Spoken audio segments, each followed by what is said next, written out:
Very good, ऐसे ही आना चाहिए पूरे 1 घंटे तक, ऐसी चैट्स आनी चाहिए तुम्हारी, ठीक है, वेरी गुड। चलो ओके, तो बच्चे लास्ट टाइम हमारी आई थिंक फर्स्ट क्लास हो चुकी थी ना इलेक्ट्रोकेमिस्ट्री पे बेटा? Yes ma'am. Okay yes ma'am.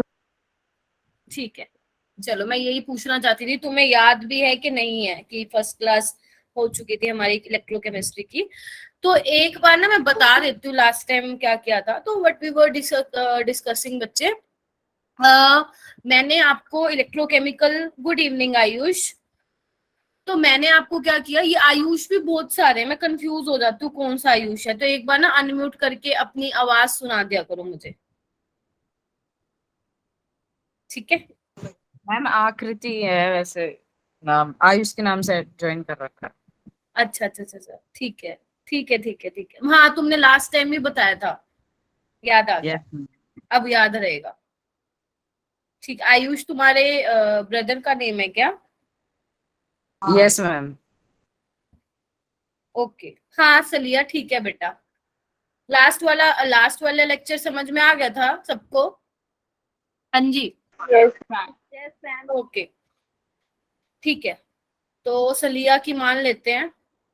तो देखो बच्चे, आज तो वैसे ही धीरे, मैं मतलब ट्राई करती हूँ मैं थोड़ा स्पीड कम रखूं, बट ठीक है, ऐसे मुझे बता दिया करो ना, क्योंकि कई बार ना पता नहीं चलता टीचर को। फ्लो में हो जाता है क्या बेटा? मैम, वो फ्लो बना रहता है ना, तो उसकी वजह से हो जाता है। ये देखो कितने अच्छे बच्चे हैं, कुछ बच्चे तो टीचर के ऊपर कूद पड़ते हैं, मैम आपने इतनी फास्ट कैसे पढ़ा दिया, लेकिन ये देखो चलिए मैम, कई बार फ्लो ऐसा बन जाता है, हाँ यही रीजन होता है। चलो ठीक है, मुझे बता देना, ठीक है, बता दिया करो, कोई दिक्कत वाली बात नहीं है। अच्छा, हाँ तो मैं क्या बोल रही थी कि मैंने लास्ट टाइम तुम्हें इलेक्ट्रोकेमिस्ट्री स्टार्ट करा दिया था, है ना, जिसमें मैंने क्या कहा था बच्चे, जिसमें मैंने क्या कहा था कि हम बेसिकली डील करने वाले हैं conversion of electrical energy into chemical energy and vice versa, है ना, ये बताया था। अच्छा जी, और मैंने क्या किया था, डैनियल सेल का एग्जांपल लिया था, जिसमें हमने सारी वर्किंग देखी थी कि कैसे कैसे आपका सेल काम करेगा, ठीक है, कौन से वाले कैथोड पे सॉरी कौन एनोड होगा, कौन कैथोड होगा, किस पे रिडक्शन होगा, किस पे ऑक्सीडेशन होगा, है ना। फिर देखा था सोल्ट ब्रिज का क्या यूज होता है, सब कुछ देख लिया था, उसका फंक्शन, उसके अंदर कौन कौन सा इलेक्ट्रोलाइट लेना है, कौन सा नहीं लेना चाहिए, क्या क्या उसके फंक्शंस हैं, ये सब डिस्कस कर लिया था। फिर उसके बाद हमने इलेक्ट्रोकेमिकल सीरीज देखी थी, है ना। इलेक्ट्रोकेमिकल सीरीज को कैसे अरेंज किया गया था कि अगर हमें किसी मेटल का इलेक्ट्रोड पोटेंशियल निकालना है तो उसको किसके साथ कंपेयर करते थे बच्चे, किसी रेफरेंस इलेक्ट्रोड के साथ, है ना। रेफरेंस इलेक्ट्रोड क्या, जिसका हमें ऑलरेडी ई नोट सेल पता था, तो एक का पता था, दूसरे का हम निकाल सकते हैं। तो ऐसे कर करके हर एक मेटल का इलेक्ट्रोड पोटेंशियल निकाला गया, जिसको आपने नाम दिया स्टैंडर्ड इलेक्ट्रोड पोटेंशियल। और bye convention standard electrode potential क्या था, वो स्टैंडर्ड रिडक्शन पोटेंशियल था, है ना। फिर हमने उसके बेसिस पे क्या देखी बच्चे, अलग अलग हमने क्या देखी, उसकी बेसिस पे वैल्यूज देखी और कुछ पॉइंट्स लिखे थे। वो पॉइंट्स मैं एक बार फिर बता देती हूँ, क्योंकि बच्चों को बहुत कंफ्यूजन हो रही है उस चीज में। तो मैंने बस आपको ना 2 चीजें याद रखनी है बेटा, जिसका रिडक्शन पोटेंशियल ज्यादा होगा, जिसका किसका, अगर तुम्हें 2 मेटल दे दिए जाते हैं और उनका तुम्हें रिडक्शन पोटेंशियल दे रखा है, ठीक है, जिसका रिडक्शन पोटेंशियल ज्यादा होगा उसी का रिडक्शन होगा, उसी मेटल का रिडक्शन होगा, मतलब वो खुद को जल्दी रिड्यूस करेगा, है ना, जल्दी रिड्यूस करेगा और वो बिहेव करेगा एज एन ऑक्सीडाइजिंग एजेंट, पहली चीज, ठीक है। जिसका रिडक्शन पोटेंशियल कम होगा उल्टा हो जाएगा, वो बिहेव करेगा एज अ रिड्यूसिंग एजेंट और वो अपना ऑक्सीडेशन जल्दी करेगा। क्लियर है? अच्छा, मैंने तुम्हें बोला था एक फॉर्मूला, मैंने तुम्हें बताया था बच्चे, ई naught cell, E naught cathode minus E naught anode, बताया था। मैंने कहा था ये वाला फॉर्मूला आप तभी यूज करेंगे जब आपके पास कैथोड का और एनोड का रिडक्शन पोटेंशियल गिवन हो, यही बोला था मैंने, जब आप यस मैम। कैथोड और एनोड का रिडक्शन पोटेंशियल गिवन हो। अगर आपके पास सपोज ऑक्सीडेशन पोटेंशियल गिवन है तो आप क्या करेंगे, साइन चेंज कर देंगे, यही बोला था, क्योंकि reduction potential and oxidation potential are equal in magnitude but different in sign, ठीक है, तो ये ध्यान रखना। अब आपको पता कैसे चलेगा कि आपको रिडक्शन पोटेंशियल दे रखा है, ऑक्सीडेशन पोटेंशियल, अगर मान लो सपोज ये लिखा हुआ मिलता है, ये मान लो x है वैल्यू, मैं एग्जैक्ट वैल्यू नहीं लिख रही हूँ, तो इट मींस जो ये x है वो क्या है, रिडक्शन पोटेंशियल है। अगर मान लो ये लिखा होता इसको आपको ऑक्सीडेशन पोटेंशियल में चेंज करना है, तो आप क्या करते, साइन चेंज कर देते। इतनी बातें कर ली थी हमने, बोलो। Yes, ma'am. एक चीज और बताई थी मैंने, एक चीज और बताई थी मैंने आपको कि जो आपका ई नोड सेल है, ई नोड सेल वो कैसा है, या बोल दो ई सेल, वो कैसी प्रॉपर्टी होती है, इंटेंसिव प्रॉपर्टी होती है। कैसी प्रॉपर्टी होती है बेटा, इंटेंसिव प्रॉपर्टी होती है, ठीक है। क्योंकि जब मान लो अगर आप किसी इक्वेशन को मल्टीप्लाई कर रहे हो किसी फैक्टर से, तो ये कभी भी भूल के भी मत कर देना कि आप लोग कहीं पता चले ईएमएफ ऑफ ए सेल को भी मल्टीप्लाई कर दो, ई सेल को भी मल्टीप्लाई कर दो, नहीं। ई सेल आपकी इंटेंसिव प्रॉपर्टी है, उसको मतलब नहीं है कि आप 10 इलेक्ट्रॉन का चेंज करा रहे हो या 15 का करा रहे हो, चाहे 1 का करा रहे हो या 1 का भी नहीं करा रहे, उसकी जो वैल्यू है वो सेम ही रहने वाली है।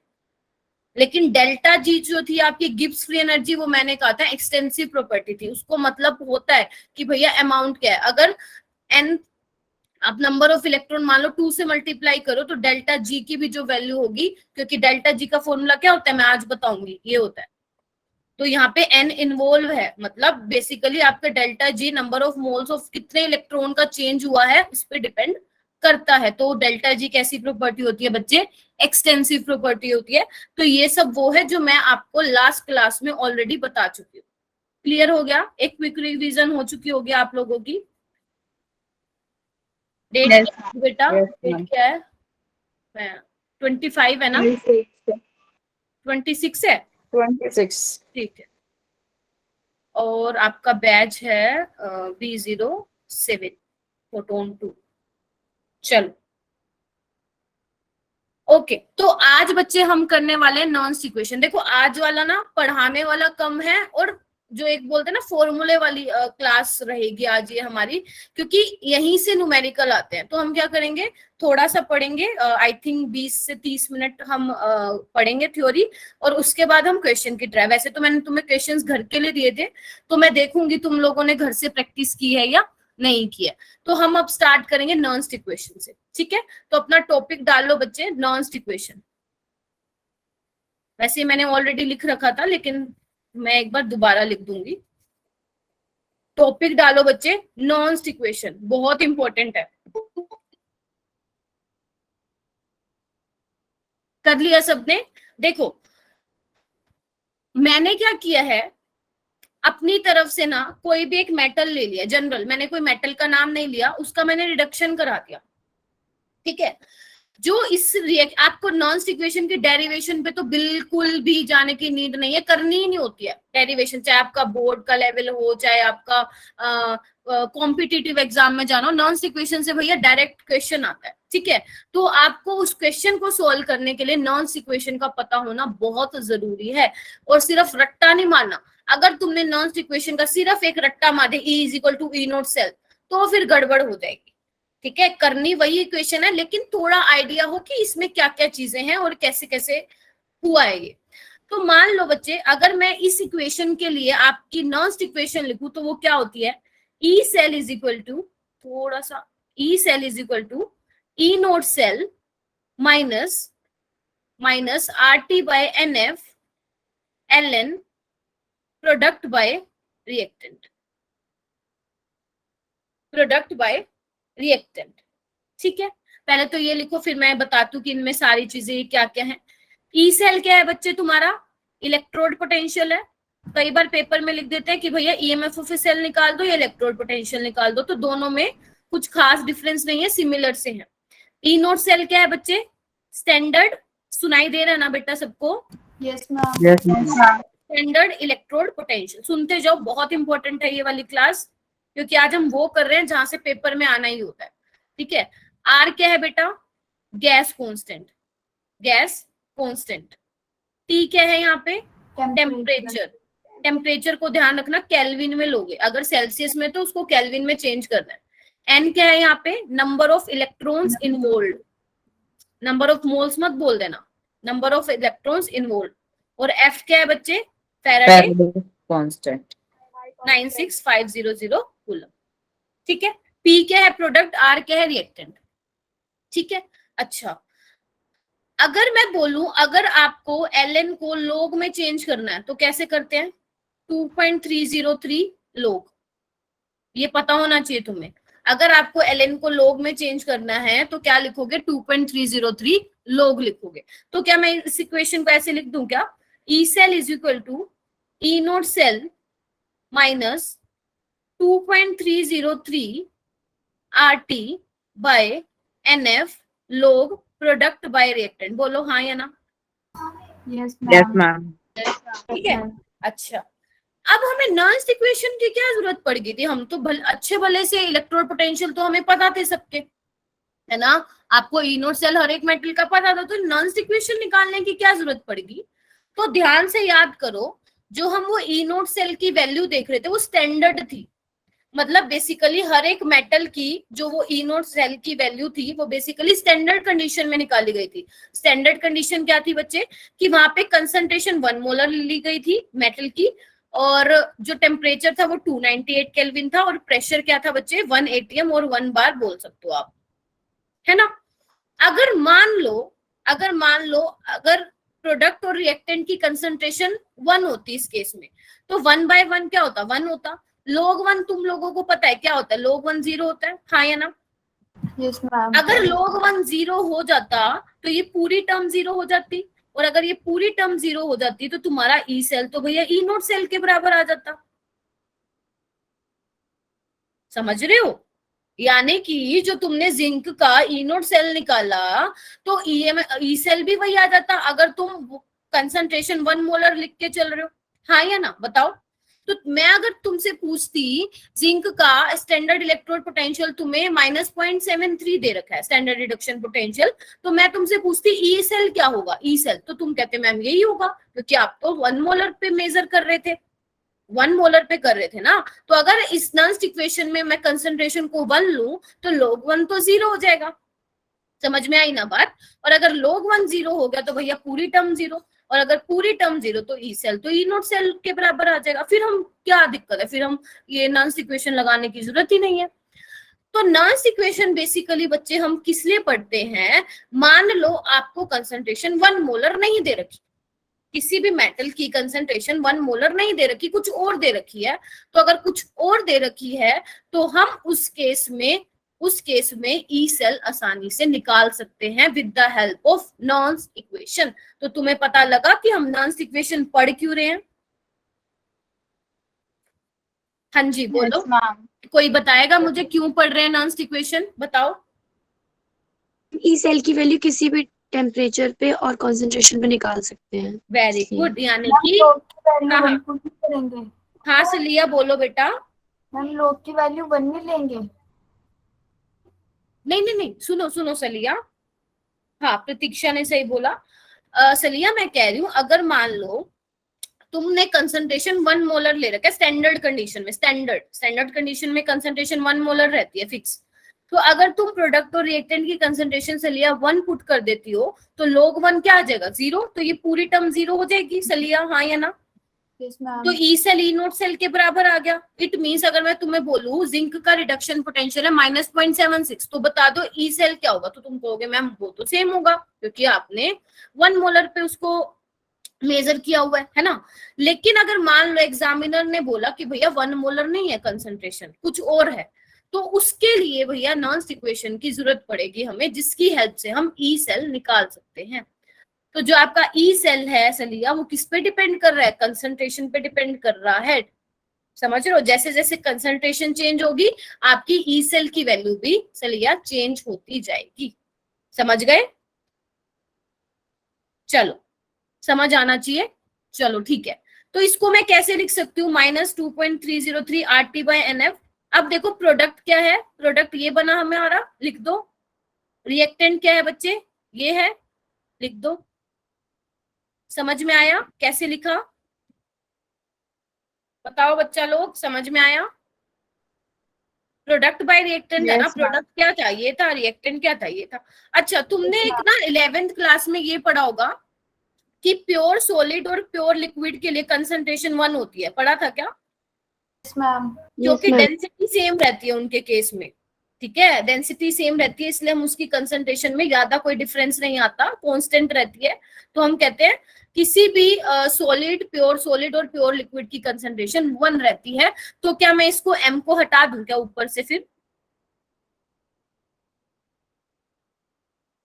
ऐसे लिख दूं, बताओ? Yes ma'am. ठीक है, ओके, इस इक्वेशन को ध्यान से देख लो। अब क्या करना है तुमको,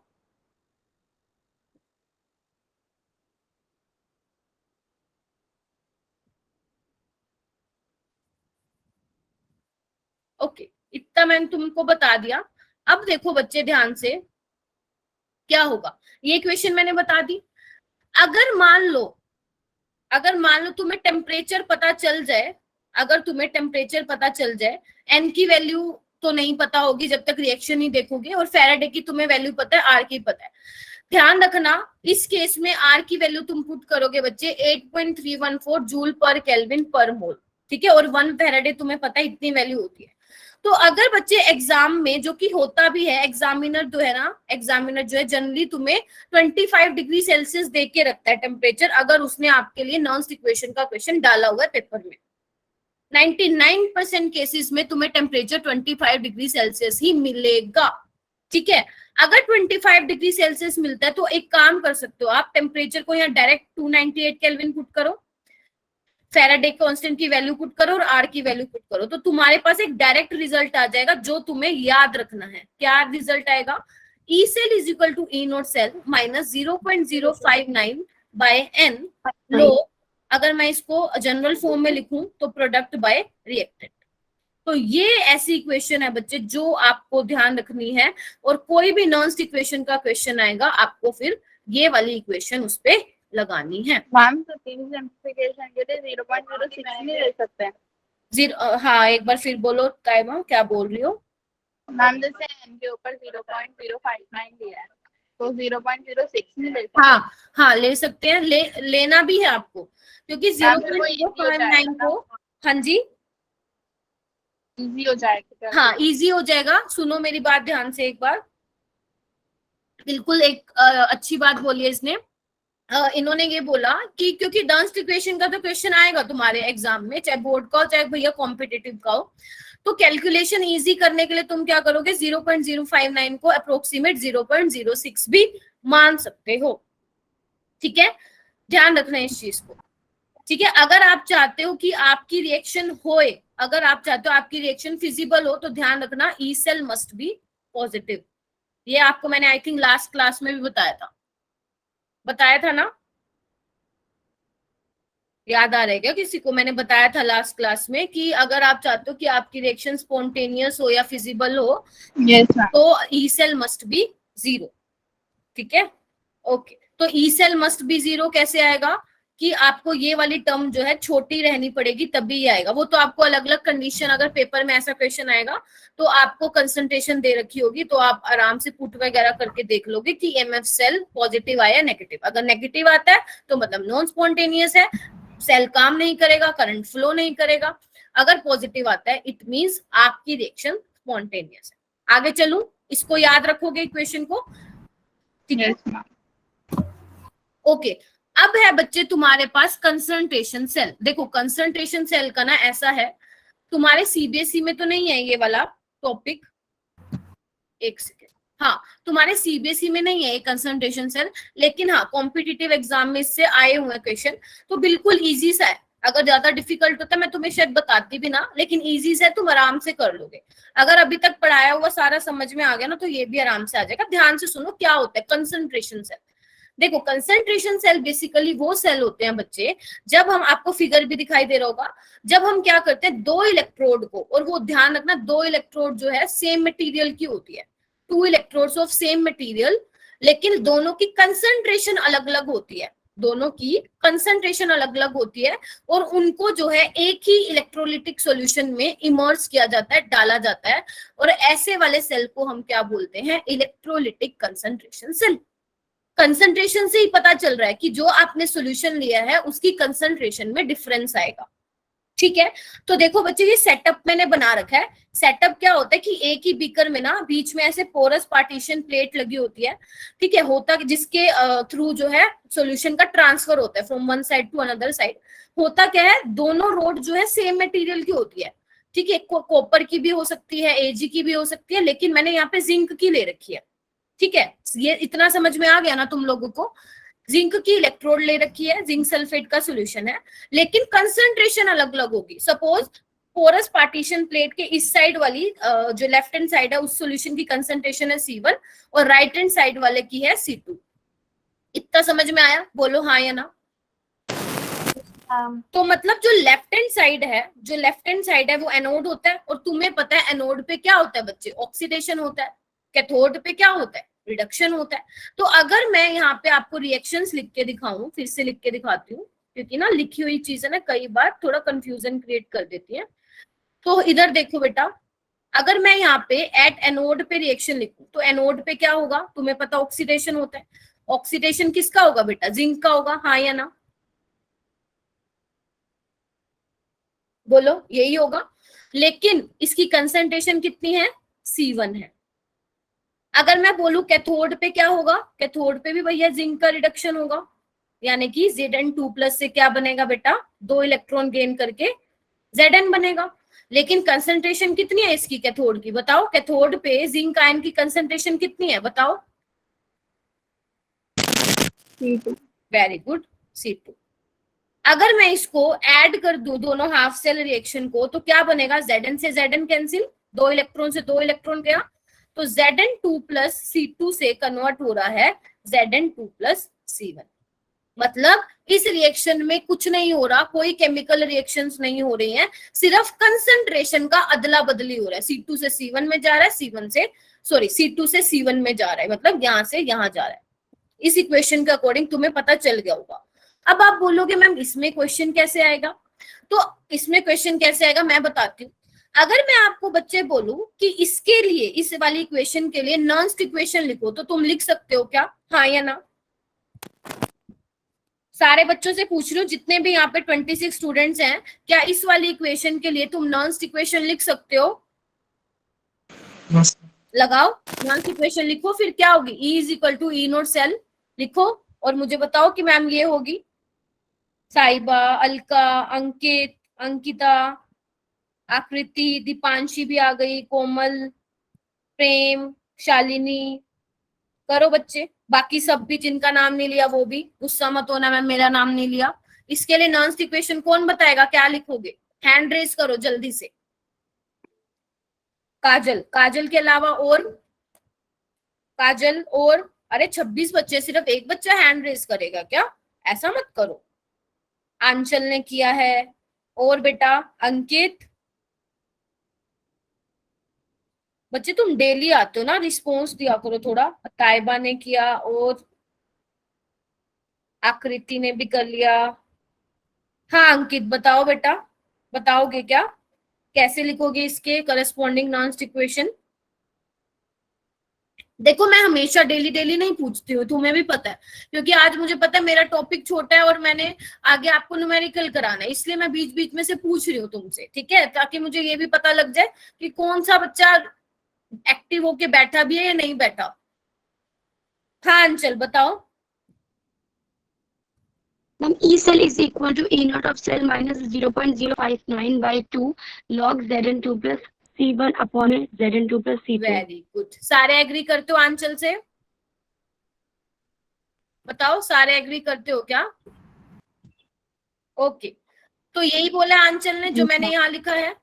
इसको मैं एक बार इरेज कर रही हूँ क्योंकि मुझे एक चीज समझानी है आपको। ओके सारे एग्री करते हैं, वेरी गुड।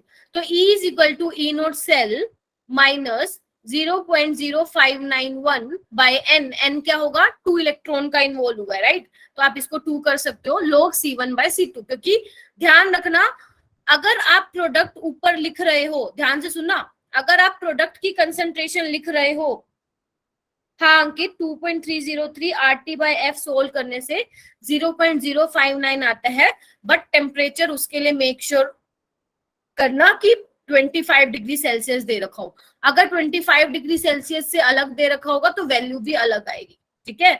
वैसे 99% केसेस में एग्जामिनर आपको टेम्परेचर 25 डिग्री सेल्सियस ही देता है।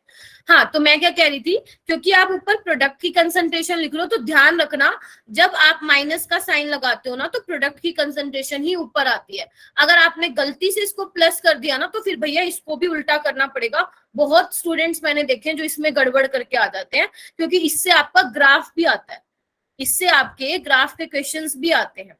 तुम सारे बायोलॉजी के स्टूडेंट हो क्या? आई मीन सबके पास बायोलॉजी है क्या? सबके पास जितने भी हैं यहाँ पे 26 स्टूडेंट्स?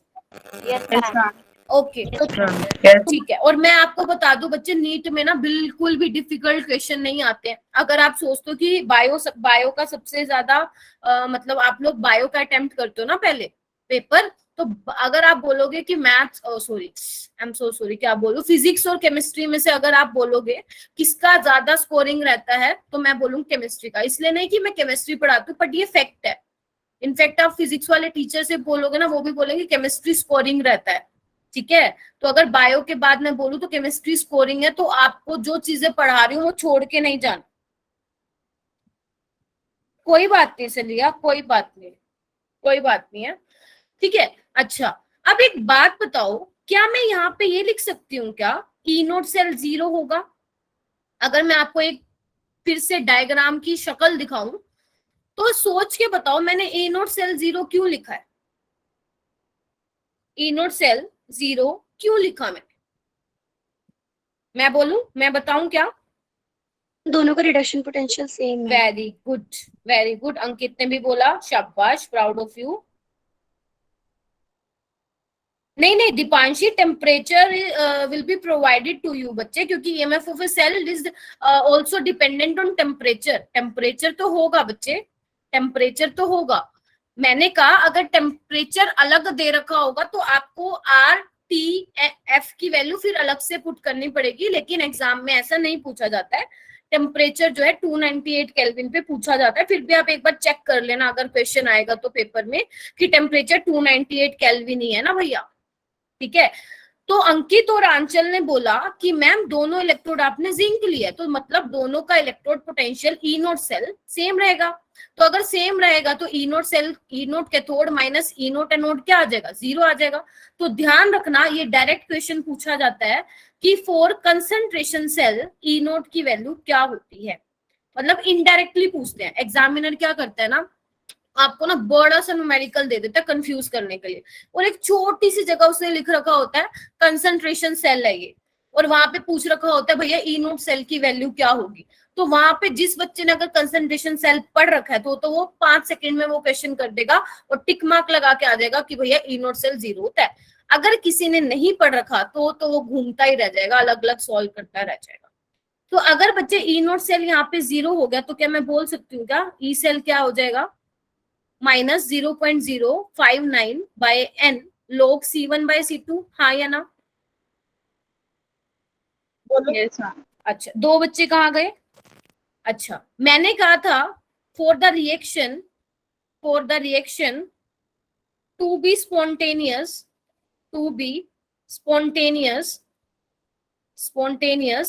ई सेल जो होना चाहिए वो ग्रेटर देन 0 होना चाहिए था, यही बोला था। लेकिन अगर आप यहाँ देखो तो भैया माइनस ई नोट सेल तो नेगेटिव में आ रहा है, तो हमें क्या करना पड़ेगा बताओ? हमें मैम उसका रेसिप्रोकल C2/C1। किसने बोला ये? मैम अंकिता ने बोला log C2/C1 करना पड़ेगा। यानी कि जब आपकी कंसंट्रेशन, याद रखो ये क्वेश्चन दिया हुआ है, जब आपकी कंसंट्रेशन C2 से C1 से ज्यादा होगी तब आपका ई सेल क्या होगा? ग्रेटर देन 0 होगा, और तब आपकी रिएक्शन स्पॉन्टेनियस होगी। अगर C1 ज्यादा हुआ तो क्या होगा? नॉन स्पॉन्टेनियस रिएक्शन होगी। I hope I have made it clear now. बताओ बताओ बच्चा। Very, Yes, ma'am. चलो आगे चलते हैं, ठीक है। ओके, तो यहाँ पे देखो बच्चे ये क्या लिखा हुआ है, मैंने इसको मैं इरेज करके लिखूं या समझ में आ रहा है? इरेज करके लिख दूं क्या, बताओ? मैम इरेज करके लिख दो। मेरे को पता था बोलोगे। चलो ठीक है, इरेज कर देते हैं।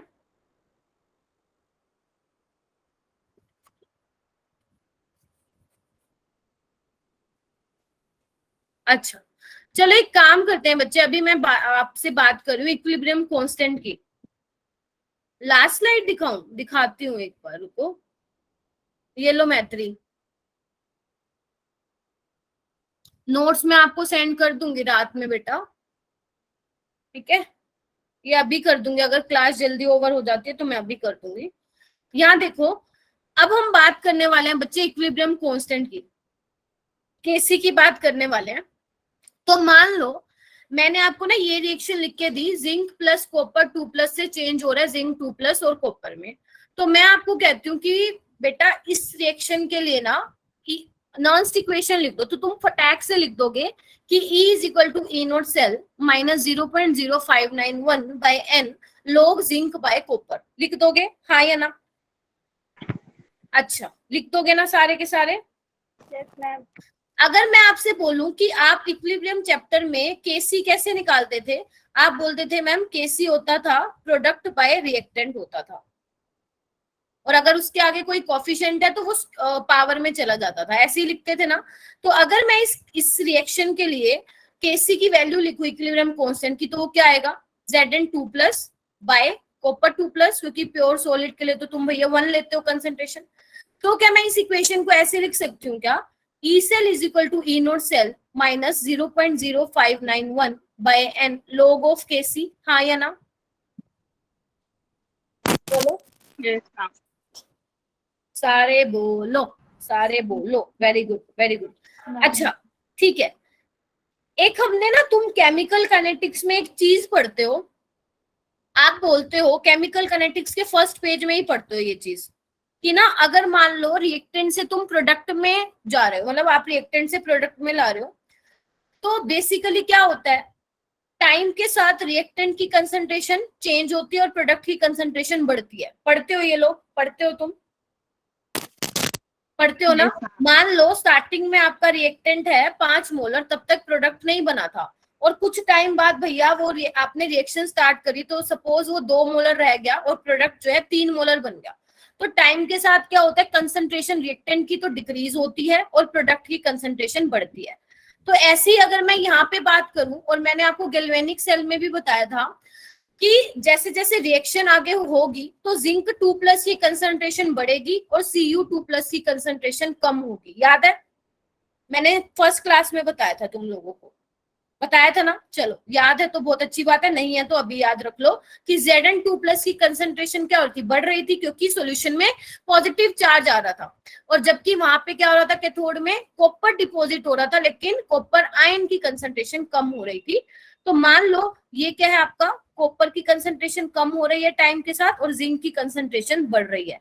तो एक टाइम ऐसा आएगा बच्चे जब आपकी जिंक आयन और कॉपर आयन की कंसंट्रेशन क्या हो जाएगी, इक्वल हो जाएगी, और इस पॉइंट पे क्या आ जाता है तुम्हारा, बताओ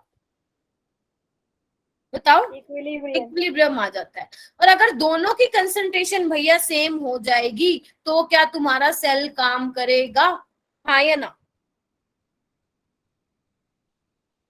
अगर जिंक की और कॉपर की कंसंट्रेशन सेम ही हो जाएगी तो क्या तुम्हारा जो इलेक्ट्रॉन फ्लो हो रहा था वो करेगा क्या? नहीं काम करेगा। यानी कि लिख सकते हो एट इक्विलिब्रियम तुम्हारा जो ई सेल होगा, ध्यान रखना E cell not E naught cell, E cell जो होगा वो 0 हो जाएगा। जो तुम वोल्ट मीटर में रीडिंग देखते हो ना बच्चे, अब नहीं देख पाओगे, क्योंकि भैया दोनों की कंसंट्रेशन क्या हो चुकी है, सेम हो चुकी है। इलेक्ट्रॉन का फ्लो ही नहीं होगा, करंट का फ्लो ही नहीं होगा, तो वोल्ट मीटर में रीडिंग क्या देखोगे?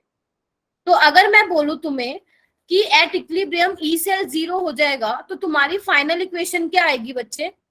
फाइनल इक्वेशन क्या आएगी कि E इज इक्वल टू, ई तो 0 हो गया, ई तो 0 हो गया, तो यानी कि E naught cell is equal to 0.0591 by log Kc। ये आ जाएगी आपकी फाइनल इक्वेशन, जिसको आपको लर्न करना है। अगर इक्विलिब्रियम कांस्टेंट निकालना आ जाता है तो आप ध्यान रखेंगे ई सेल को आपको 0 लेना है, कंफ्यूज मत होना। कर लोगे? बोलो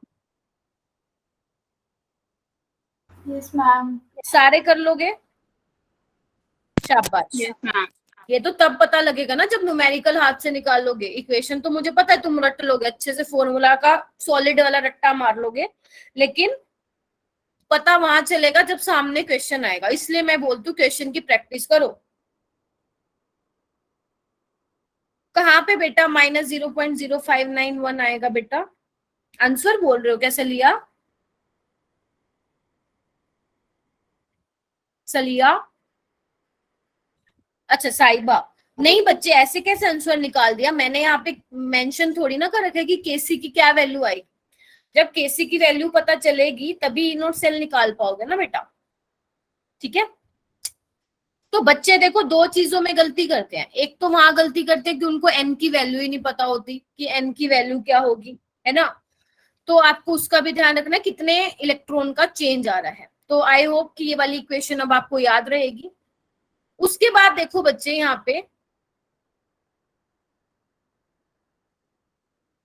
पे एक इंपॉर्टेंट फॉर्मूला है जो आपको ध्यान रखना है।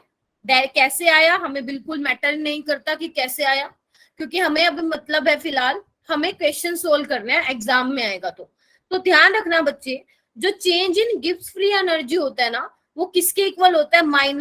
-n E naught cell into F के इक्वल होता है। मोस्ट इंपॉर्टेंट फॉर्मूला अगर आप स्टैंडर्ड कंडीशन पे निकाल रहे हो तो क्या होता है अभी याद करो। Delta G naught is equal to -n E naught cell into F होता है।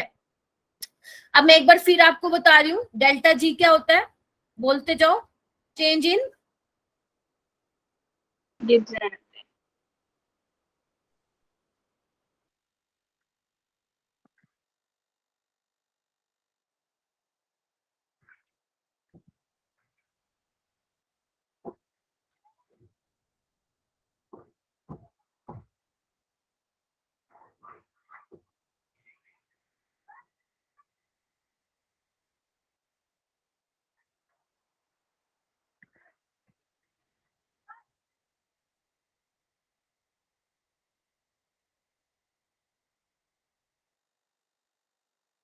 Ma'am,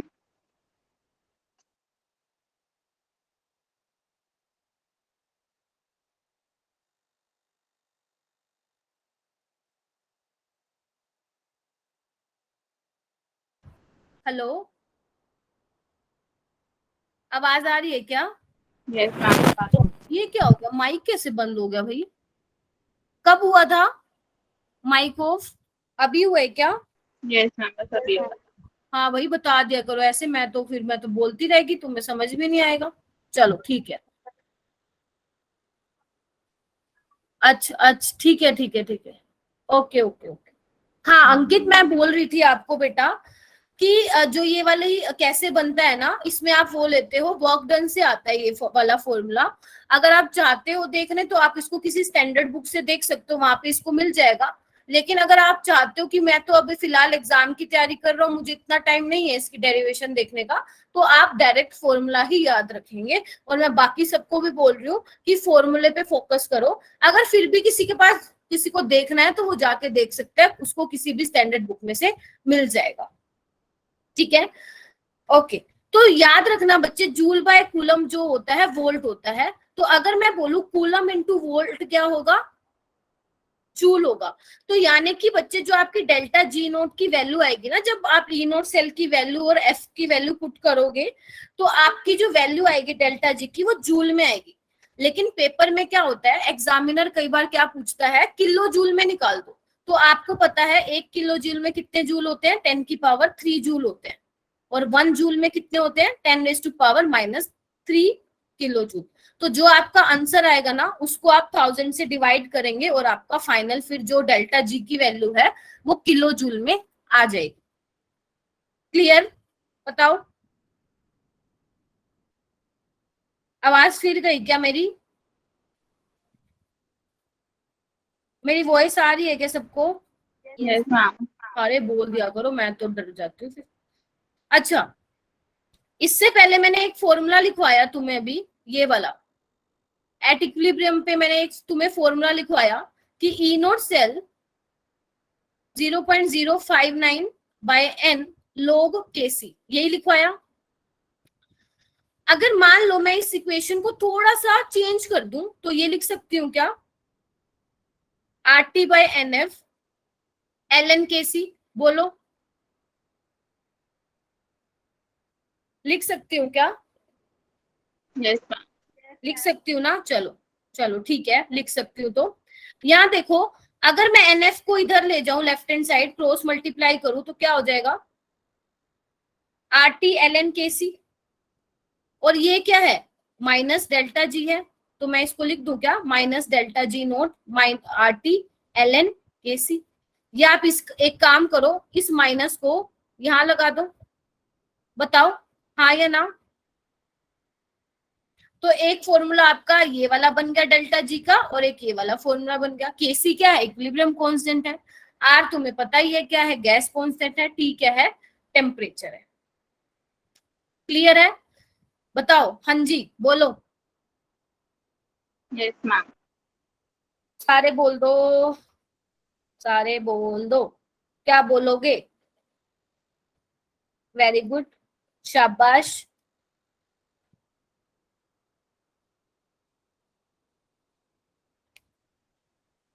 चलो अच्छा, मुझे एक चीज बताना सोच समझ के, अगर मैं आपके सामने ये फॉर्मूला लिखूं जो अभी मैंने आपको बताया है, चलो सलिया को सॉरी क्लियर हो गया, इट मींस मैम स्लो पढ़ा रही हैं। चलो अगर मैं बच्चे ये फॉर्मूला लिख दूं और मैं आपसे पूछूं कि स्पॉन्टेनियस, अगर आप चाहते हो कि आपकी रिएक्शन फिजिबल हो, कई बार क्या होता है पेपर में एग्जामिनर फिजिबल वर्ड यूज करता है, तो कंफ्यूज मत होना, फिजिबल का मतलब यही होता है कि वो स्पॉन्टेनियस है कि नहीं है रिएक्शन। तो अगर मैं आपसे पूछूं फॉर स्पॉन्टेनियस और फिजिबल रिएक्शन, आपका डेल्टा जी क्या होगा, ई नोट सेल क्या होगा, और केसी क्या होगा, negative. Delta G naught negative होगा, वेरी गुड, लेस देन 0 होगा बोल सकते हो, और E naught cell greater than, very good यानी कि पॉजिटिव होगा, और केसी केसी भूल गए क्या, केसी ग्रेटर देन 1 होगा। देखो ना इधर अभी मैंने क्या बताया था, इधर ये देखो, ये रहा ना केसी, ई नोट सेल पॉजिटिव होना चाहिए फॉर स्पॉन्टेनियस रिएक्शन, तो भैया ई नोट सेल पॉजिटिव होगा, ई नोट सेल अगर ग्रेटर देन होगा तो केसी भी तो ग्रेटर देन होगा ना, हाँ या ना बोलो। तो केसी भी क्या होगा भैया, 1 से ज्यादा होगा। ठीक है, चलो ये वाला कर लोगे पार्ट, हाँ जी चलो, अगर कर लोगे तो क्या क्वेश्चन करने के लिए तैयार हैं क्या मेरे बच्चे, यस मैम। सोच लो क्वेश्चन करने के लिए रेडी हो ना। मैंने आपको जो बच्चे लास्ट टाइम क्वेश्चन दिए थे ना, वही वाले क्वेश्चंस मैं करवा रही हूँ। वैसे तो मैं आपसे ये एक्सपेक्ट करती हूँ कि तुमने वो ट्राई किए होंगे, अगर नहीं किए तो बहुत बहुत बुरी बात है, मैं ये सुन के खुश नहीं होंगी अगर तुम आप ये बोलोगे कि मैम मैंने ट्राई नहीं किए। ठीक है, तो चलो जितने भी होते हैं, अभी हमारे पास 15 to 20 मिनट्स है ना, तो जितने भी होते हैं हम यहाँ पे देख लेते हैं, बाकी तुम लोग घर पे किया करो ट्राई, है ना। टीचर के पास बच्चे यहाँ पे 1 घंटा 15 मिनट से ऊपर नहीं होता ना, वो आपको उससे ज्यादा नहीं दे सकता है, तो उससे जितना होगा वो उतना करवाएगा, लेकिन प्लीज आप लोग घर पे प्रैक्टिस करा करो, है ना। अब एक बात बताओ, मैं ढूंढ ढूंढ के लाती हूँ क्वेश्चन, है ना, और यहाँ पे लगाती हूँ, तो मुझे कितना टाइम लगता है, अगर तुम उतना ही टाइम दे दोगे सॉल्व करने में तो बहुत बढ़िया हो जाएगा ना बेटा, बोलो, है ना। चलिए क्या बोल रही है मैम, ट्राई किए मैंने, आपकी बात मानी है, वेरी गुड। ये 2 क्या बोल रहे हो अंकित, अच्छा चलो, which of the following reaction is not possible at anode, बताओ इनमें से, सॉरी नॉट पॉसिबल नहीं, I am so sorry, which of the following reaction is possible at anode, very good. एक काम करो बच्चे, अपने आप को अनम्यूट करके बोलो ना, तुम्हारी आवाज भी सुन लूंगी मैं थोड़ी। सी आएगा, क्योंकि बच्चे एनोड पे क्या होता है, एनोड पे क्या होता है, ऑक्सीडेशन होता है, एनोड पे ऑक्सीडेशन होता है, तो ऑक्सीडेशन मतलब लॉस ऑफ इलेक्ट्रॉन, तो लॉस ऑफ इलेक्ट्रॉन देख लो कहाँ पे हुआ है, सी में हुआ है, इजी था, कर लोगे। इससे पहले ये एक और क्वेश्चन है, अच्छा एक और रह गया क्या, I am so sorry, first वाला तो तुम लोग कर लोगे, एक बार ये सेकंड वाला देखो, सेकंड वाला देखो, ये देखो द स्टैंडर्ड रिडक्शन पोटेंशियल दे रखा है। अब देखो उन्होंने ऑलरेडी एग्जामिनर ने बोल दिया कि रिडक्शन पोटेंशियल की वैल्यू है किस किस की, ए की, बी की, सी की, कितनी दे रखी है 0.68 माइनस 2.50। हाँ फर्स्ट का सी रहेगा, ये इजी है इसलिए मैंने कहा मैं नहीं करवाऊंगी, तुम लोग खुद कर सकते हो। देखो ए बी सी का रिडक्शन पोटेंशियल दे रखा है, आपको रिड्यूसिंग पावर का ऑर्डर लगाना है। अब बताओ रिड्यूसिंग पावर क्या होती है, रिड्यूसिंग एजेंट की बात कर रहे हैं वो, हाँ या ना? मतलब रिड्यूसिंग एजेंट कौन स्ट्रोंग होगा? Is my voice breaking to all of you क्या? No ma'am. ओके तो बच्चे ध्यान से देखो, रिड्यूसिंग एजेंट कौन होते हैं? जो दूसरों को तो रिड्यूस करेंगे और खुद को ऑक्सीडाइज करेंगे। मैंने आपको अब क्लास में भी बताया स्टार्टिंग में कि खुद को ऑक्सीडाइज कौन करेगा, जिसका रिडक्शन पोटेंशियल क्या होगा बच्चे, कम होगा, कम होगा। तो आप देख लो किसका कम है सबसे ज्यादा, बी का सबसे कम है, हाँ या ना? फिर सी का, फिर ए का, तो इसका ऑर्डर क्या आ जाएगा, ये वाला। ये सी किसने बोला था भैया? ये बी, साइबा बच्चे बी क्यों बोला तुमने? रिड्यूसिंग पावर पूछिए बेटा, अगर ऑक्सीडाइजिंग पावर पूछते तो आता बी वाला आंसर, डी वाला आएगा। ठीक है, तो इसको थोड़ा ध्यान रखना, बच्चे बहुत कंफ्यूज हो जाते हैं। रिड्यूसिंग एजेंट का मतलब है जो दूसरे को रिड्यूस करेगा और खुद को ऑक्सीडाइज करेगा। और खुद को कौन ऑक्सीडाइज करेगा? जिसका रिडक्शन पोटेंशियल क्या होगा, कम होगा। ठीक है ना? चलो, और जिसका रिडक्शन पोटेंशियल ज्यादा होगा वो क्या करेगा, वो क्या करेगा? अरे बोलो ना मेरे बच्चों। रिडक्शन करेगा और ऑक्सीडाइजिंग एजेंट की तरह बिहेव करेगा। रिडक्शन होगा और उसको क्या बोलेंगे भैया, ऑक्सीडाइजिंग एजेंट बोलेंगे। अभी भी एक बच्चा गलत बोल रहा था। हाँ ये वाला क्वेश्चन हो जाएगा। ये वाला करो, नीचे वाला करो, ऊपर वाला तुम कर लोगे, ये वाला करो, नीचे वाला बेटा। आपको एक सेल दे रखी है, सेल रिप्रेजेंटेशन दे रखा है तुम लोगों को, उसके लिए आपको दो रिएक्शन भी दे रखी है और उनके करस्पॉन्डिंग उनका ई नोट की वैल्यू दे रखी है, एक्स और वाई जनरल दे रखी है, कोई वो नहीं दे रखा, आई मीन कोई वैल्यू नहीं दे रखी है। तो आपको बोला है ई नोट सेल की वैल्यू क्या होगी, ई नोट सेल की वैल्यू क्या होगी?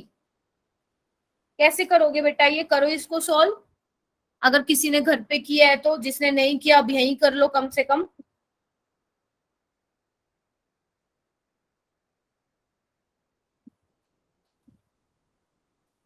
सी आएगा, कैसे किया है एक बार मुझे बताओगे क्या? मुझे तो नहीं आता है इक्वेशन, तुम लोग बताना जरा मुझे कैसे किया। अरे बता दो। मैम हाँ हाँ बोलो। अच्छा जी, राइट माइनस लेफ्ट कर दिया। अच्छा जी, लेकिन ये तरीका गलत है जो तुमने किया है। पहले भैया दोनों इलेक्ट्रॉन को बराबर तो करो, दोनों। मैम 2 से मल्टीप्लाई करेंगे फर्स्ट में। हाँ देखो मैं लिख रही हूँ यहाँ पे, प्रॉपर ऐसे सोल्व करना है इसको, तुम लोग तो शॉर्टकट मारते हो। देखो एनोड पे कौन है बेटा, एजी है। अंकित ने अपना आंसर चेंज करके डी बोल दिया, ऐसा है क्या बेटा? नहीं नहीं नहीं नहीं, अंकित ने चेंज नहीं किया, वो डी बोल रहा है। चलो देखते हैं क्या आता है, सी आता है, डी आता है। देखो एनोड पे क्या है बच्चे, सिल्वर है, तो यानी कि उसका ऑक्सीडेशन होगा। वाह भाई वाह वाह, क्लैपिंग करूं क्या तुम लोगों के लिए? नलायको, इधर देखो, एजी से एजी प्लस इलेक्ट्रॉन एनोड पे ऑक्सीडेशन होगा, कैथोड पे क्या होगा जल्दी बताओ मुझे? ये होगा, हाँ या ना? बोलो, अरे बोल दो। 2 से मल्टीप्लाई करूं क्या, क्योंकि मुझे 2 इलेक्ट्रॉन को बराबर करना है। तो 2 से 2 कैंसिल, आवाज आ रही है ना मेरी? Yes ma'am. 2Ag plus copper, 2 plus से क्या बना, 2Ag प्लस कॉपर बना। और इसके लिए क्या दे रखी है तुम्हें, ई नोट की वैल्यू x, और इसके लिए दे रखी है y। तुम महाशयों ने क्या किया कि इसको 2 से मल्टीप्लाई करके x को भी 2 से मल्टीप्लाई किया, चार्टा लगा दूं क्या? मैंने अभी स्टार्टिंग में क्या बोला था तुम लोगों को? हाँ, प्रतीक्षा ने क्या बोला कि मैम ई नोट तो इंटेंसिव प्रॉपर्टी होती है। अभी सबसे पहले मैंने यही बोला कि अगर तुम किसी इक्वेशन को मल्टीप्लाई कर रहे हो तो भैया इसको नहीं मल्टीप्लाई करोगे, उसको कोई फर्क नहीं पड़ता कितने इलेक्ट्रॉन का चेंज करा रहे हो। ठीक है, समझे मेरी बात को? एक गड़बड़ और की है यहाँ पे। अब देखो यहाँ पे एजी का रिडक्शन पोटेंशियल दे रखा है, जबकि आप क्या ले रहे हो? ऑक्सीडेशन, ऑक्सीडेशन कर रहे हो, तो इसको साइन भी तो चेंज करोगे इसका, हाँ या ना? बताओ मुझे। अगर यहाँ पे एक ऑप्शन ना ये लिखा होता ना x प्लस वाई, तो तुम डर पक्का या तो a मार्क करके आते या d मार्क करके आते, c को कोई देखता भी नहीं। तो बच्चे आपको देखना है कि दे क्या रखा है, आपको देखना है। आप यहाँ पे ऑक्सीडेशन करवा रहे हो तो आप x कैसे पुट कर सकते हो? ये तो रिडक्शन पोटेंशियल की वैल्यू है, तो आपको इसका साइन चेंज करना पड़ेगा। अब जो आपकी फाइनल इक्वेशन है वो दोनों को ऐड करने पे आई है ना, तो दोनों को ऐड कर दो, यानी कि y माइनस एक्स आपका आंसर होगा। बताओ कैसा क्वेश्चन था? अच्छा क्वेश्चन था ना? अब ये भी बता दो, क्वेश्चन तो अच्छा था, पल्ले किसका पड़ा? पल्ले किसके पड़ा ये वाला क्वेश्चन? नहीं पड़ा तो अनम्यूट करके अभी पूछो। दीपांशी सिंह मैम एक बार फिर से बता दो। दीपांशी ओके, ये रिएक्शन समझ में आ गया बेटा कैसे लिखी है मैंने ये वाली 2Ag प्लस कॉपर 2 प्लस वाली? एक बार अनम्यूट करो खुद को। अच्छा आ गया।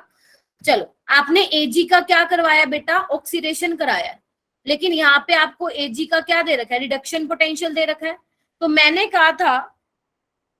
कहा था कि करवा तो आप ऑक्सीडेशन रहे हो, लेकिन अगर आप यहाँ पे x ले रहे हो इट मींस आप रिडक्शन पोटेंशियल की वैल्यू लिख रहे हो, तो आपको क्या करना पड़ेगा बेटा? उसको सबसे पहले चेंज करना पड़ेगा, x का साइन चेंज करना पड़ेगा, माइनस एक्स करना पड़ेगा। तो जो ये फाइनल इक्वेशन है बच्चे वो कैसे आई? जब आपने इस वाली इक्वेशन को, सपोज ये 1 है ये वाली 2 है, तो जब आपने 1 और 2 को ऐड किया ना तो ये आई फाइनल इक्वेशन। तो भैया इन दोनों के पोटेंशियल को भी ऐड कर दो, तो माइनस एक्स प्लस वाई, तो वाई माइनस एक्स तुम्हारा आंसर आ जाएगा। क्लियर है? बताओ।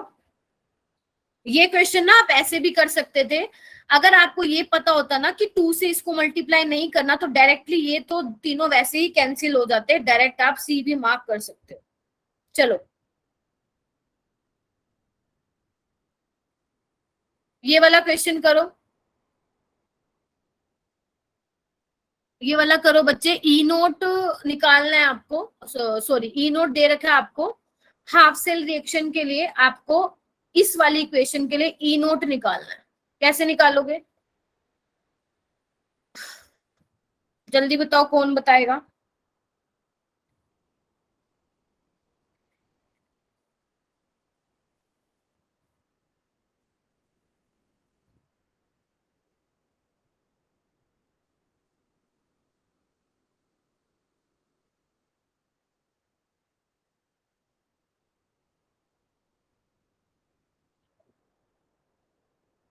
हाँ बताओ कैसे करोगे? कर रहे हो क्या सोल?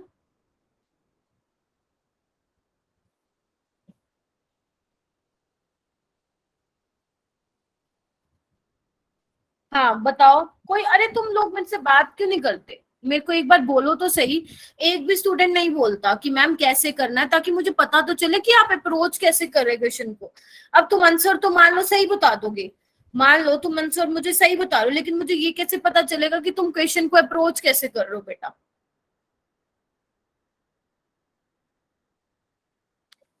जल्दी से। नहीं नहीं अंकित, एक काम करो बेटा, आप या तो मुझे अनम्यूट करके बोलो।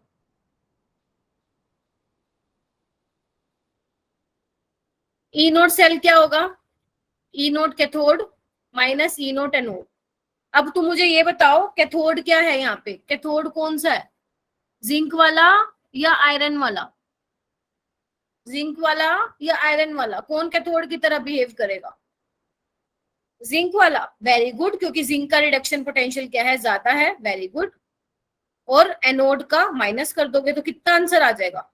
0.35। क्लियर है? ये तो कर लोगे।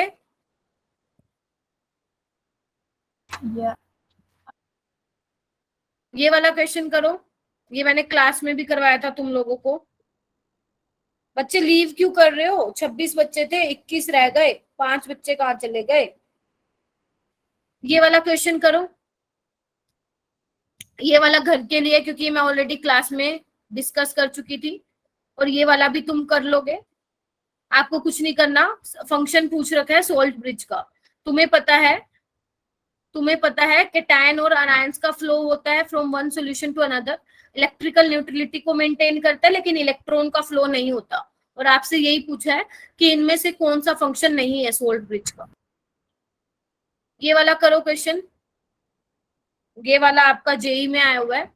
आपको सबका बच्चे रिडक्शन पोटेंशियल दे रखा है और आपको रिड्यूसिंग पावर बतानी है। फिर बोल रही हूँ रिड्यूसिंग पावर मतलब रिड्यूसिंग एजेंट, मतलब ऑक्सीडाइज करेगा, ऑक्सीडाइज इटसेल्फ। और ऑक्सीडेशन खुद का कौन करेगा? जिसका रिडक्शन पोटेंशियल क्या होगा बताओ? कम होगा। अब देख लो सबसे कम किसका है? सबसे कम किसका है? कैल्शियम का, फिर मैग्नीशियम का, और फिर जिंक का, और फिर निकल का। डी या बी? सलिया, मैत्री, डी या बी बेटा? सोच के बोलो। डी कैसे बोला तुमने? निकल सबसे ज्यादा स्ट्रॉन्ग रिड्यूसिंग एजेंट होगा क्या? नो मैम, फिर डी क्यों बोल रहे हो तुम लोग? मैम वो बाय मिस्टेक लिख रहा था। दोनों का बाय मिस्टेक्स होगा। चलो ठीक है, कोई बात नहीं, बी आएगा। नेक्स्ट क्वेश्चन, ये वाला इंपॉर्टेंट है क्वेश्चन, ये ध्यान से देखना, बहुत इंपॉर्टेंट है, बहुत ही ज्यादा। ऐसा क्वेश्चन ना एक बार सिर्फ जेई में आया हुआ है, ऐसा क्वेश्चन जेई में आया हुआ है, नीट में अभी तक नहीं पूछा, क्या पता आ जाए। ध्यान से देखना, मैं ये क्वेश्चन को इरेज नहीं कर रही हूँ। देखो पहले क्वेश्चन को समझते हैं, दे क्या रखा है, फिर क्वेश्चन देखेंगे कि करना क्या है। पहले क्वेश्चन को समझो। आपको बच्चे यहाँ पे ना जिंक के साथ कोई एक मेटल दे रखा है, ठीक है? आपको बोल रखा है डिफरेंट हाफ सेल और their standard electrode potential are given in the table. तो आपको क्या कर रखा है? मेटल के नाम दे रखे हैं और उनका रिडक्शन पोटेंशियल दे रखा है सबका। और आपको जिंक का रिडक्शन पोटेंशियल ऑलरेडी दे दिया। तो आपको बोल रहे हैं इनमें से जो ये क्या बोलते हैं, गोल्ड है, सिल्वर है, आयरन है, उसमें से किसकी मैक्सिमम ई नोड सेल की वैल्यू आएगी पर इलेक्ट्रॉन ट्रांसफर, यानी कि एक इलेक्ट्रॉन के लिए कौन से वाले कैथोड की सबसे मैक्सिमम ई नोड सेल की वैल्यू आएगी। पहले ये बताओ, क्वेश्चन समझ में आया क्या? बताओ। जो आपको ये कैथोड वाले, कैथोड पे ये मेटल दे रखे हैं अलग अलग, आपसे पूछ रखा है कि इनमें से जिंक के साथ जब आप इसको कंपेयर करोगे तो कौन से वाले कैथोड की मैक्सिमम वैल्यू आएगी पर इलेक्ट्रॉन के लिए, मतलब एक इलेक्ट्रॉन के लिए। समझ में आया क्वेश्चन? अरे बोल दो। Yes, ma'am. तुम लोग सन्नाटा क्यों छा देता है? ये दो ही चीजें हो सकती है, या तो आगे नहीं आया, कुछ तो बोला करो ना। तुम लोग इतने साइलेंट हो जाते हो, मेरे को डर लगता है कि आवाज आ रही है, पता नहीं आ रही। मैं ही ना, मेरी शक्ल दिखनी बंद हो गई। ठीक है, तो एक बात देखो, मैं तुम्हें ना एक इसका करा रही हूँ, गोल्ड का, एयू का, बाकी तुम खुद कर लोगे। देखो जिंक के ऊपर क्या हो रहा है बच्चे? जिंक है लेफ्ट हैंड साइड, मतलब उसका ऑक्सीडेशन हो रहा है। तो मैंने क्या किया, उसका ऑक्सीडेशन करवा दिया। देख पा रहे हो क्या? Yes, ma'am. ठीक है,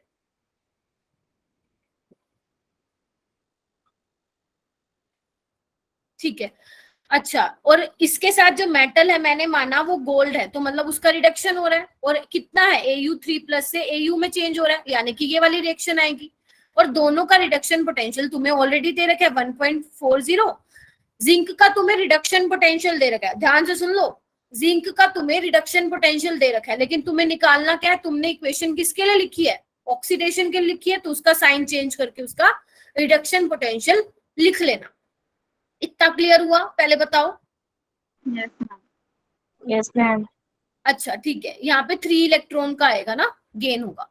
लेकिन हमें पता है बच्चे यहाँ पे 3 इलेक्ट्रॉन है और यहाँ पे 2 इलेक्ट्रॉन है, तो हमें इलेक्ट्रॉन तो चेंज सेम करना पड़ेगा। तो कैसे करेंगे, ऊपर वाली इक्वेशन को 2 से मल्टीप्लाई कर दो ताकि इलेक्ट्रॉन क्या हो, सेम हो नंबर ऑफ इलेक्ट्रॉन। तो 2 6 और 2, नीचे वाले को 3 से कर दो, 3 3 और 6।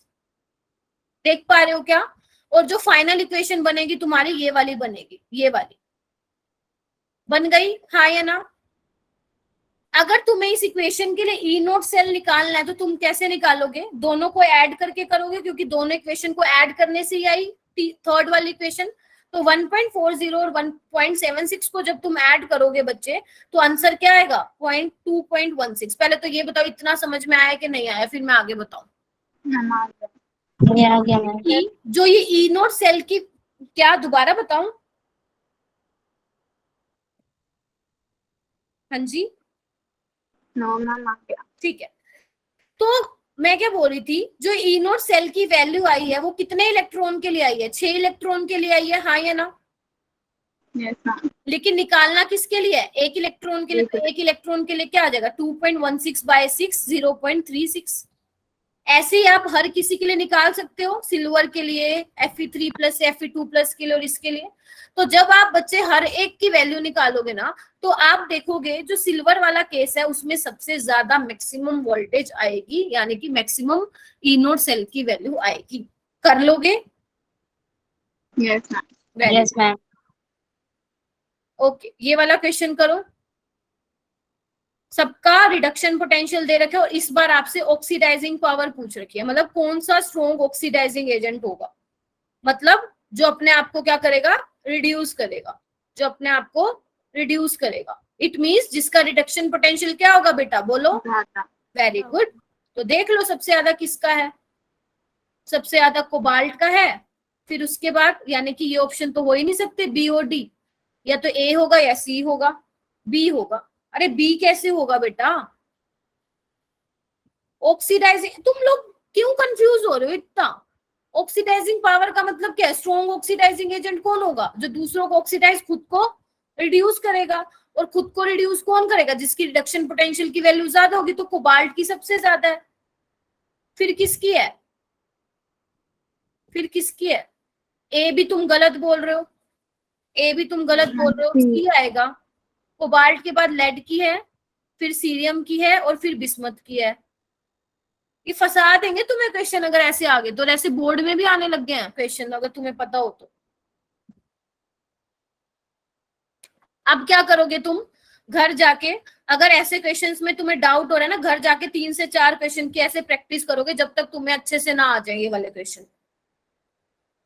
नहीं करना बेटा, साइन की वजह से सारे प्लस के साइन है बेटू, थोड़ा ध्यान से जूम कर लिया करो स्क्रीन को अगर अच्छे से नहीं दिख पा रहा तो। घर जाके 3 से 4 ऐसे क्वेश्चन की प्रैक्टिस करो, तुम्हें एनसीईआरटी एग्जाम्पलर में बहुत सारे ऐसे क्वेश्चन मिल जाएंगे, वहां से ट्राई कर लेना। एनसीईआरटी एग्जाम्पलर की बुक है तुम्हारे पास, पीडीएफ है? नहीं है तो बता देना, मैं भेज दूंगी ग्रुप में। नहीं है तो बता देना, वहां पे बहुत ऐसे क्वेश्चन मिलेंगे, ट्राई करना आज। ठीक है, मैं ग्रुप में भेज दूंगी एनसीईआरटी एग्जाम्पलर की बुक। और ये एनसीईआरटी एग्जाम्पलर के क्वेश्चन डायरेक्ट आपके नीट में भी आते हैं, पहले बता रही हूं मैं। ओके, तो मैं आज भेज दूंगी, मुझे याद दिलवा देना। याद दिलवा दोगे क्या एक स्टूडेंट मेरे को? ठीक है, यस मैम। चलो ये वाला क्वेश्चन कर लो, फिर बाद है तो काफी सारे गए क्वेश्चन, ये वाला तुम कर लोगे। ये वाला करो बेटा, एक बार ये वाला कर लो, टाइम तो कम है हमारे पास। देखो कैसे करोगे ये क्वेश्चन, आपसे क्या बोल रखा है बेटा, आपको 2 रिएक्शंस दे रखी हैं, सिल्वर का रिडक्शन करवा रखा है और टिन का भी करवा रखा है, और दोनों का ई नोट सेल की वैल्यू दे रखी है। आपको ईएमएफ निकालना है, तो कैसे निकालोगे, कैसे निकालोगे? ई naught cell, E naught cathode minus E naught anode, कर लोगे ऐसे, बोलो। Yes ma'am. अच्छा, यस अब मैम। ये बताओ रिडक्शन किसका होगा, मतलब कैथोड पे कौन होगा, सिल्वर या आपका ये टिन, बताओ।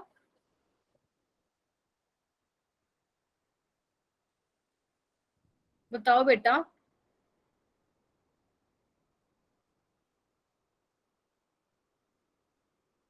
तुम लोग ना चुप क्यों हो जाते हो, सिल्वर का होगा। ठीक है, तो आप क्या कर सकते हो, डायरेक्ट कर सकते हो 0.80 माइनस माइनस 0.14, डायरेक्ट ऐड कर लो और आंसर आ जाएगा। अदरवाइज वैसे तरीका क्या है सोल्व करने का, पहले कैथोड पे रिएक्शन लिखो, फिर एनोड पे लिखो और फाइनल इक्वेशन बनाओ, और देखो फाइनल इक्वेशन कैसे आई है, दोनों को ऐड करने से आई है तो दोनों को ऐड कर दो। समझ गए होंगे ना, अब तो मैंने ऐसे 3-4 क्वेश्चन करवा दिए। Yes ma'am. चलो ठीक है, बाकी जो रह गया वो बच्चे घर से करोगे, एक ये रह गया, ये कर लोगे तुम लोग, ये तो बहुत इजी है। ठीक है, इसके अलावा ना ये नॉन इक्वेशन वाले क्वेश्चन है, ये देखो इसके मैंने आंसर भी लिखे हुए हैं। ठीक है, इसका ये डी वाला आंसर आएगा, चेक करना आता है कि नहीं आता, इसके मैंने लिख रखे आंसर। ठीक है, एमसीक्यू के आंसर नहीं है बस, बाकी सबके हैं। कर लोगे, 14 क्वेश्चन है, बताओ, बोलो बेटा। Yes ma'am. ठीक है, मैं आपको ग्रुप में सेंड कर दूंगी क्वेश्चंस, प्लीज प्रैक्टिस कर लेना।